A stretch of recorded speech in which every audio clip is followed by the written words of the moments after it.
बच्चों, मैं हूँ आपकी हिंदी टीचर अंजू मैडम और मेरे क्लास में आप सभी बच्चों का हार्दिक स्वागत है। बच्चों, आज हम लोग कवि बिहारी लाल के एक दोहे को पढ़ेंगे। कवि बिहारी लाल रीतिकाल के एक प्रमुख कवि हैं, जिनकी प्रमुख रचना है सतसई। सतसई के दोहे के बारे में कहा जाता है कि इसके दोहे इतने प्रभाव उत्पादक हैं, लोगों के हृदय पर इतना प्रभाव डालते हैं कि एक कवि ने इनके दोहे के लिए यह कह दिया कि सतसैया के दोहरे ज्यों नाविक के तीर, देखन में छोटन लगे घाव करे गंभीर। यानी इनके दोहे जो है वो पाठकों के हृदय में अमिट छाप छोड़ जाते हैं।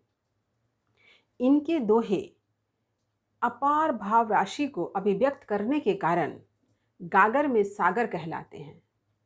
तो आइए आज ऐसे ही एक दोहे को पढ़ते हैं। समय समय सुंदर सबय, रूपु कुरूपु न कोई, मन की रुचि जेती जितै, तित तेती रुचि होई। अब चलिए कठिन शब्द के अर्थ को लिख लें एक बार।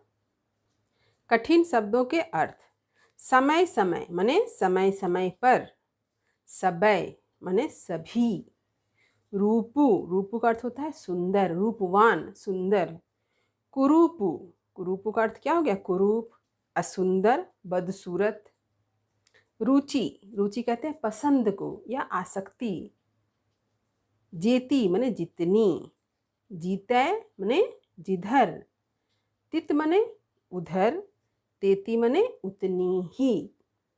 तो ये हैं कठिन शब्दों के अर्थ। इसे आप हमेशा याद रखिएगा, क्योंकि अगर आप कठिन शब्द के अर्थ को नहीं याद रखते हैं तो आप दोहे का अर्थ भी सही तरह से नहीं लिख पाएंगे। क्योंकि ये सारे शब्द का प्रयोग बिहारी लाल ने सिर्फ इसी दोहे में किया है ऐसी बात नहीं है। इनके अन्य दोहों में भी हो सकता है यहाँ पर जो उल्लेखित कोई भी शब्द का व्यवहार हो। तो यदि आप यहाँ पर इन शब्दों के अर्थ को याद कर लेंगे तो आप जब किसी अन्य दोहे को पढ़ेंगे तो वहाँ पर जब ऐसे ही कोई शब्द आएंगे तो आप देखेंगे कि आप तो उसके अर्थ को जानते हैं। आपके लिए वो दोहा जो है आसान हो जाएगा। तो उम्मीद करती हूँ मेरी बात आप अवश्य मानेंगे। तो चलिए अब मैं पंक्ति की व्याख्या करती हूँ। किसी भी पंक्ति की व्याख्या करने से पहले, चाहे वो किसी कविता की 4 पंक्ति हो या कोई दोहा हो, तो आप सबसे पहले क्या लिखते हैं? सबसे पहले लिखेंगे कि यह पंक्ति किस पाठ से ली गई है, कवि कौन है। उसके पश्चात प्रसंग लिखेंगे, उसके बाद अर्थ लिखेंगे, तत्पश्चात विशेष लिखेंगे। विशेष के अंतर्गत क्या होगा? काव्यगत सौंदर्य यानी भाव पक्ष और शिल्प पक्ष। तब जाकर आपका व्याख्या जो है वो पूरी तरह से कंप्लीट होगा।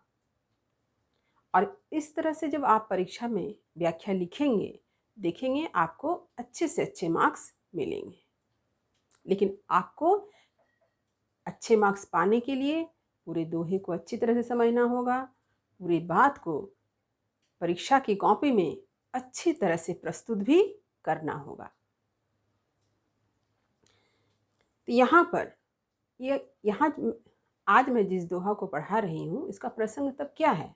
इसका प्रसंग यही है कि संसार में जितनी भी वस्तुएं हैं वो सारी वस्तुएं उपयोगी ही हैं। हम किसी को भी खराब नहीं कह सकते हैं, किसी को भी कुरूप नहीं कह सकते हैं, किसी को भी अनुपयोगी नहीं कह सकते हैं, क्योंकि समय समय पर हर वस्तु का उपयोग होता है, हर चीज़ की महत्ता होती है। तो इसी बात को यहाँ पर कवि बिहारी जी ने समझाया है।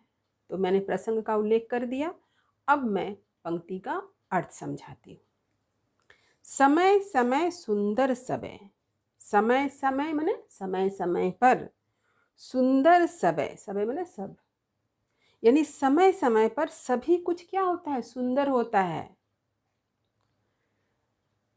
रूप कुरूपु न कोई, कोई भी वस्तु बहुत रूपवान, बदसूरत ऐसा कुछ भी नहीं होता है। संसार की हर वस्तु अच्छी है, उसका उपयोग है और उसका उपयोग किसी विशेष समय ही होता है, हर समय नहीं। जब जैसा समय होता है हम वैसी वस्तु का उपयोग करते हैं। मन की रुचि जेति जितै तित तेती रुचि होई। और मन की आसक्ति, मन की जो रुचि होती है, पसंद होती है, वो जिसकी जिसमें होती है उसे वही अच्छा लगता है। तित तेती रुचि होई, उसको वही चीज़ अच्छा लगता है। जिसको जो अच्छा लगता है उसे वही वस्तु ही अच्छी लगती है, जिसका मन जिस पर जाए।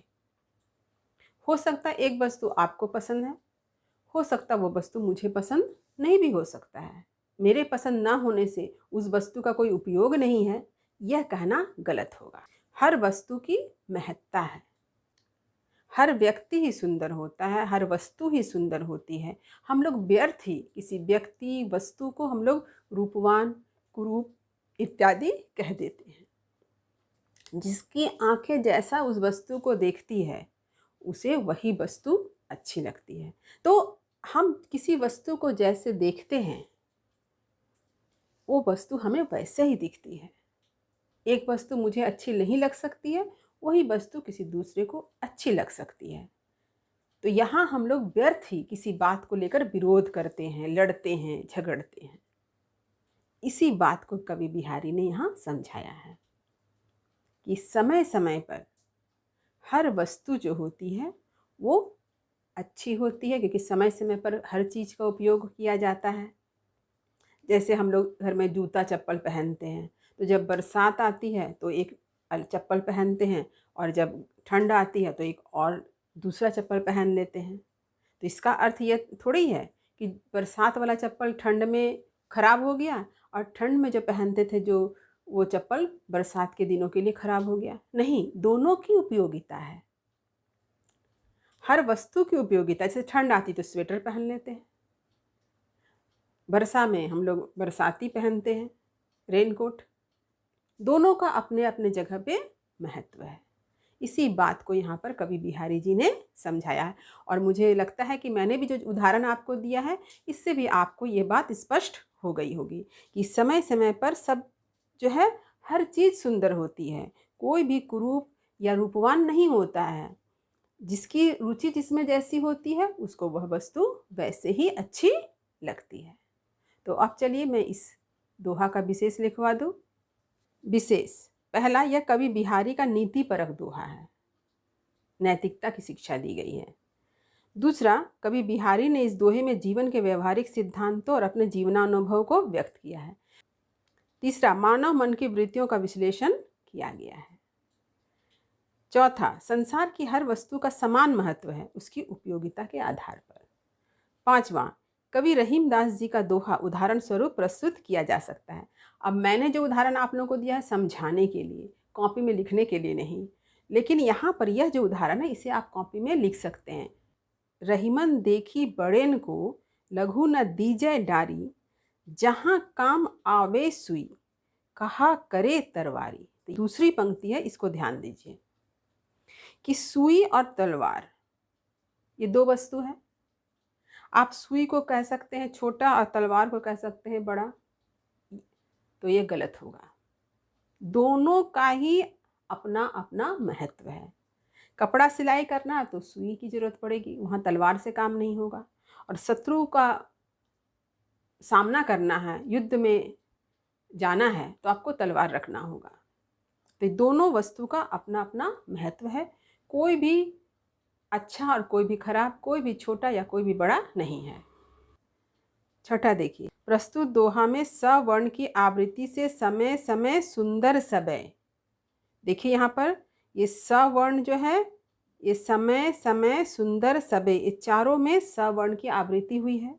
दूसरा देखिए र वर्ण की आवृत्ति हुई कहाँ? रूपु कुरूपु में र वर्ण की। ज वर्ण की आवृत्ति से जेति जिते, ज यहाँ पर क्या? ज वर्ण की आवृत्ति।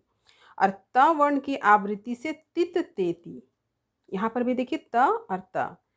तो ये चारों जगह क्या है? अनुप्रास अलंकार की छटा दर्शनीय है। इन चारों जगह में कौन सा अलंकार है? अनुप्रास अलंकार है, क्योंकि यहाँ पर वर्णों की आवृत्ति हुई है। देखिए 7 नंबर, यह एक दोहा छंद है।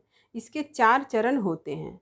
प्रथम व तृतीय चरण में 13-13 मात्रा तथा द्वितीय व चतुर्थ चरण में 11-11 मात्रा होती है। 8 नंबर, प्रस्तुत दोहा की काव्य भाषा माधुर्य गुण से संपन्न मधुर ब्रज भाषा है। तो ये है इस दोहे की काव्यगत विशेषता। तो उम्मीद करती हूँ कि आज मैंने कवि बिहारी के जिस दोहे को पढ़ाया है, उसके अर्थ को समझाया है, ये सारी बात आपको अच्छी तरह से समझ में आ गई होगी।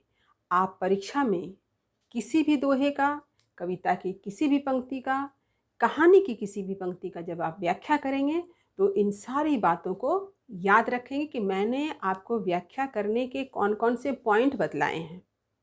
उन पॉइंट को आप हमेशा याद रखिएगा और उसी पॉइंट पर आधारित बातों को लिखिएगा।